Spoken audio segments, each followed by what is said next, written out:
Apakah cicak terbesar di dunia? Komodo. Betul. 1-0. Apakah lapisan terluar bumi? Kerak bumi. Betul. Okey. Apa yang haiwan vertebrata ada yang haiwan invertebrata tiada? Ni apa itu? Tulang rusuk. Bukan shell. Shell keras. Bukan. Tulang belakang. Betul. Tulang rusuk bukan. 3-0.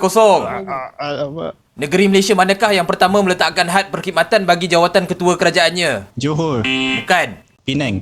Betul. Teka je.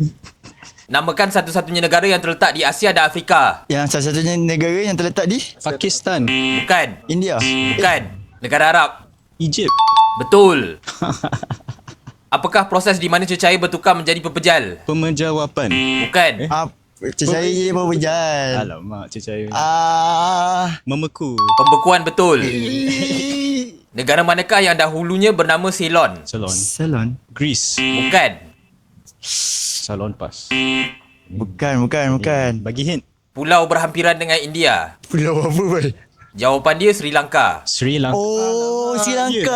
Aduh. Obviously. Obvious dong. Siapakah Presiden China sekarang? Xi Jinping. Betul. Ambil lah.